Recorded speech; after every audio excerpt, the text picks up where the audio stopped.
Assalamualaikum warahmatullahi wabarakatuh. Halo sobat sanak semuanya, selamat datang kembali di channel Banjar Alkisah. Di video kali ini kita akan membagikan riwayat Wali Awang Al-Banjari atau Tuan Guru Haji Masrani Gambut. Selengkapnya silahkan simak video ini sampai habis. Wali Awang atau populer dipanggil sebagai Guru Awang dan Abah Awang alias Tuan Guru Haji Masrani bin Jalak yang dikenal sebagai wali zat-zat yang mustajab doanya hanya dengan menyatakan kabul, kabul, dan kabul.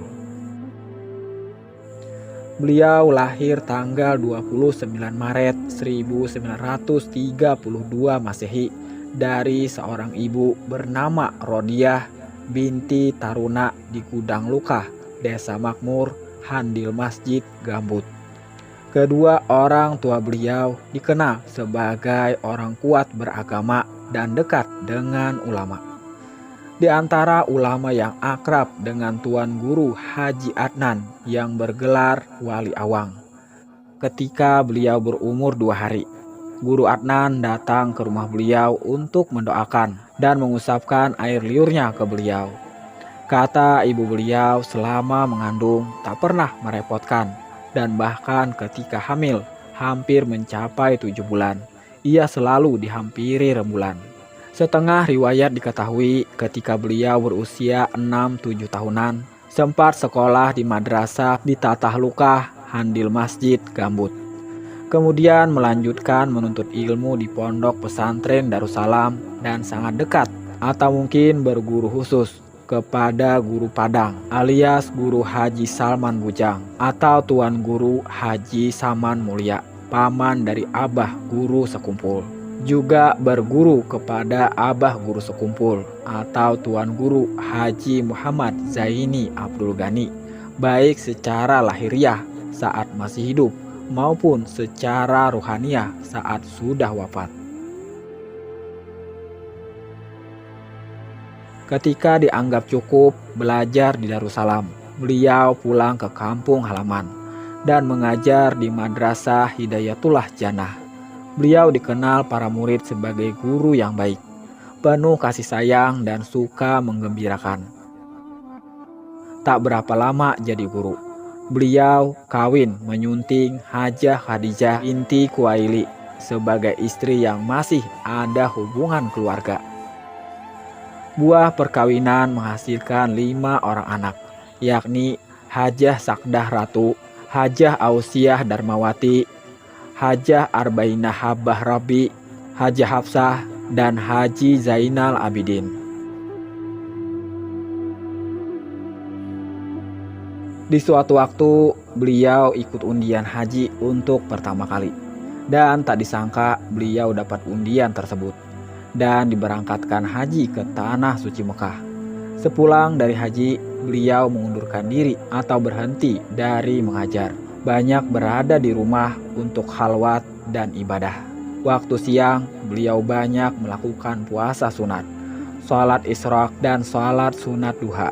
Waktu malam beliau banyak zikrullah, sholawat, sholat sunat tahajud, sholat sunat witir, dan membaca Al-Quran. Dikatakan Wali Awang karena beliau dalam menerima tamu yang datang dari mana saja. Beliau menyambut hanya di muhara lawang atau depan pintu. Tidak memperkenalkan masuk kecuali orang-orang yang benar-benar beliau sukai. Para tamu kebanyakan hanya duduk di pelataran atau teras rumah beliau dan satu-satu antri secara bergiliran mendekat ke muhara lawang. Melihat kebiasaan beliau begitu, ada kemudian salah satu jamaah ziarah yang menyebut Wali Lawang. Lalu dalam perkembangan selanjutnya menjadi Wali Awang. Versi lain, beliau disebut Wali Awang karena ketika beliau bersepeda melewati jalan setapak yang becek dan berlubang. Sungguh aneh, sepeda beliau seolah berjalan cepat, mengawang-awang di atas jalan, seperti tak menyentuh rumput dan tanah. Gara-gara kejadian ini sering terjadi, sehingga masyarakat sekitar beliau sepakat menjuluki beliau sebagai Wali Awang. Wali Awang sebagai ulama yang sedang dan sudah mengalami kharikul adah jauh hari. Kharikul adah artinya kelakuan di luar kebiasaan normal, atau istilah lain zatjab atau masdub dan syatohat. Adapun zatjab didefinisikan sebagai adalah suatu keadaan di mana hati seorang hamba menghilang dari kesadaran tentang kejadian-kejadian karena tersibukan dengan Allah yang hak subhanallah wa ta'ala. Beliau telah tertutupi oleh tirai yang meliputi dirinya. Pada saat itu keadaan dirinya lebih dekat dengan alam ulwi atau alam langit, atau akalnya yang basyariah atau kemanusiaan telah diganti Allah dengan akal yang robbaniyah atau ketuhanan.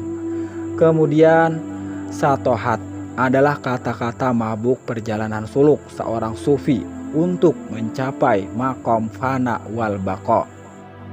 Beliau memang sudah mengalami kharikul adat, zatjab, dan satohat. Dasar lain pada orang biasanya atau tidak lazim tingkah lakunya.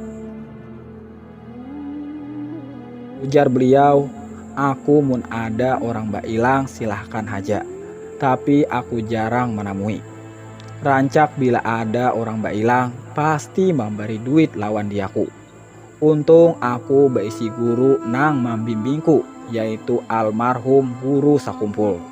Sidin mun aku tak salah ditagur Sidin lewat alam batin.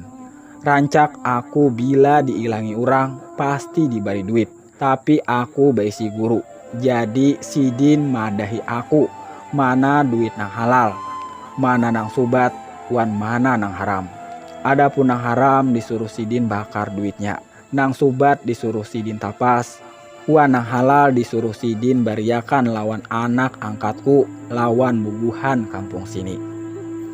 Aku kada memakan duit barian orang, ada haja Allah Ta'ala nang memberiku rezeki. Namun ada sebagian orang tertentu yang beliau terima sebagai tamu dan masuk ke dalam rumah beliau. Sayangnya kewalian Guru Awang jarang ada yang tahu, hanya orang-orang tertentu saja. Padahal beliau bukan wali mastur atau tersembunyi, tapi wali yang sudah penglihatan kisi dan maknawi. Beliau dalam kutipan manaqib dikatakan sebagai sifat kasih sayang, juhud, penolong, pemurah, ramah, dan tawadu. Karena Guru Awang adalah seorang wali dan disebut sebagai Wali Awang, sudah barang tentu banyak karomah beliau. Di antaranya beliau sering sembahyang Jumat di Masjid Al-Koromah Martapura hanya dengan berjalan kaki dari rumah beliau di Gambut.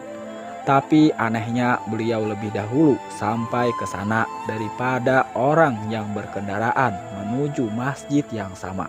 Bahkan beliau sudah lama tiba beberapa jam. Ada juga karomah beliau yang lain.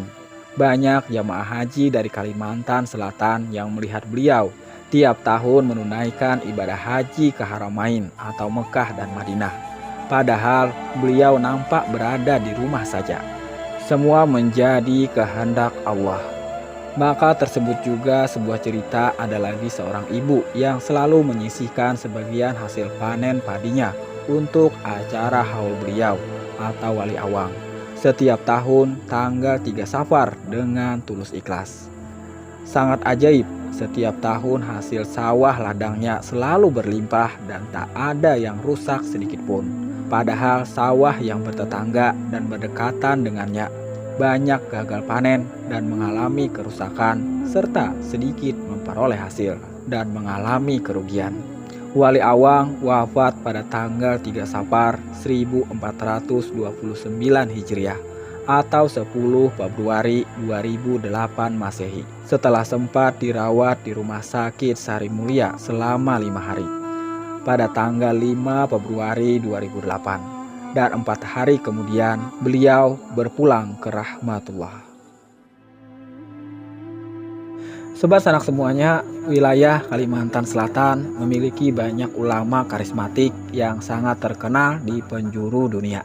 Salah satunya Mufti Muhammad Arsyad bin Mufti Muhammad As'ad yang lebih dikenal dengan sebutan Tuan Mufti Arsyad Lamak, yang makamnya terletak di Pagatan, Kecamatan Kusan Hilir, Kabupaten Tanah Bumbu, Kalimantan Selatan. Datu Arsyad Lamak adalah seorang ulama besar dan cucu dari Syekh Muhammad Arsyad Al-Banjari atau Datu Kalampayan, dari garis ibunya yang bernama Sarifah binti Syekh Muhammad Arsyad Al-Banjari bin Abdullah Al-Banjari. Dari silsilah Datu Arsyad Lamak lahir di Martapura dari pasangan Mufti Muhammad As'ad dengan Sarifah binti Muhammad Arsyad Al-Banjari. Datu Arsyad Lamak termasuk cucu Syekh Muhammad Arsyad yang mewarisi ilmu-ilmu datunya dan ayahnya dan menghimpun antara syariat dan hakikat. Datu Arsyad Lamak belajar di Tanah Suci Mekah beberapa tahun lamanya. Di antara guru-gurunya adalah Syekh Ahmad Adimyati atau Mufti Syafi'iyah, Asyekh Yusuf, dan Asyekh Ar-Rahbini. Ketika beliau tiba dari menuntut ilmu di Tanah Suci, Datu Arsyad Lamak kemudian diangkat oleh Sultan Banjar menjadi mufti di Kerajaan Banjar. Selain sebagai ulama, Datu Arsyad Lamak juga dikenal sebagai seorang pahlawan dan seorang ulama yang berani menegakkan yang hak dan memberantas yang batil. Beliau selalu menegakkan dan menjalankan faham Ahlus Sunnah wal Jamaah dan menegakkan prinsip menyerukan untuk berbuat kebaikan dan mencegah terjadinya kemungkaran. Di samping jabatannya sebagai mufti di Kerajaan Banjar, Datu Arsyad Lamak juga mengajar di dalam bidang berbagai ilmu agama. Di antara muridnya adalah Sultan Adam Al-Wasik Billah. Datu Arsyad Lamak pernah menikah dengan beberapa orang perempuan, yaitu Tilamah di Muara Sungai Pemintangan, namun tak mendapatkan keturunan. Kemudian beliau menikah lagi di Sungai Karyas dengan seorang perempuan cantik yang bernama Tuan Inur atau saudara Anang Jakpar ayahnya Haji Mahmud Thoyib, Lok Bangkal, seorang berilmu lagi mulia, juga tidak memperoleh keturunan. Kemudian beliau menikah lagi di Balimau Kandangan dengan Tuan Rahimah, juga tidak memperoleh keturunan. Kemudian beliau menikah di Martapura dengan Ummu Salamah bin Mufti Haji Ahmad. Dari istri putri seorang ulama besar inilah beliau mendapatkan 7 orang anak, yakni 3 orang putra dan 4 orang putri. Anak Datu Arsyad Lamak diantaranya Hafsah, Haji Usman atau seorang yang berilmu lagi mulia, Khadijah, Saidah, Kiai Haji Muhammad Hashim, Safura atau istri Datu Landak, dan Haji Abdul Muthalib. Datu Arsyad Lamak memiliki sifat-sifat kemuliaan seperti pemurah, pengasih, lemah lembut, sabar, dan seorang ulama yang wara, sehingga beliau selalu dikasihi oleh saudara-saudaranya, terutama adiknya yang bernama Haji Sakdudin, Kubah Taniran Kandangan. Beliau juga dikenal dengan sifat kasih sayang terhadap sesamanya, lemah lembut dalam berbicara, pemurah, adil terhadap yang benar, dan keras terhadap orang yang berbuat salah. Walhasil dengan sifat yang dimiliki Datu Arsyad Lamak tersebut, sehingga beliau dikasihi semua lapisan masyarakat dan para pejabat. Pada masa pemerintahan Sultan Abdurrahman bin Sultan Adam yang memerintah sekira tahun 1857-1859 Masehi atau sekira tahun 1274-1276 Hijriah, Datu Arsyad Lamak bercita-cita akan pergi ke Tanah Suci Mekah untuk menunaikan ibadah haji. Sebelum pergi, beliau lebih dahulu mengunjungi kakak tertuanya, yakni Haji Abu Tolah, seorang yang sangat berilmu, yang ketika itu masih menetap di Pagatan. Kunjungan Datuk Arsyad Lamak kepada kakak tertuanya sebagai perwujudan sifat-sifatnya yang selalu menghormati dan memuliakan saudara tuanya dan rasa kasih sayangnya terhadap kakak dan sesamanya. Namun setibanya di Pagatan, Datuk Arsyad Lamak mendapat sakit yang membawanya sampai meninggal dunia dan akhirnya dimakamkan di Pagatan. Menurut catatan Haji Ismail Khotib, seorang yang berilmu dan mulia, Tuan Mufti Haji Muhammad Arsyad atau Datuk Arsyad Lamak berpulang ke Rahmatullah pada hari Sabtu 23 Rabiul Awal 1275 Hijriah di masa pemerintahan Sultan Abdurrahman bin Sultan Adam atau kira-kira 48 tahun setelah wafatnya Syekh Muhammad Arsyad Al-Banjari yang wafat pada 6 Syawal 1227 Hijriah. Makam Datuk Arsyad Lamak telah dibuatkan kubah oleh cucu beliau, yaitu Mufti Indragiri Riau, Kiai Haji Abdurrahman Siddiq atau Datu Sapat, yang sekarang direnovasi secara permanen oleh pemerintah daerah. Makam beliau terletak di bibir pantai Pagatan, Kecamatan Kusan Hilir, Kabupaten Tanah Bumbu, yang tak jauh dari pusat kota. Hingga saat ini, makam Datuk Arsyad Lamak di Pagatan menjadi satu tujuan wisata religi yang selalu diziarahi oleh masyarakat dari berbagai pelosok.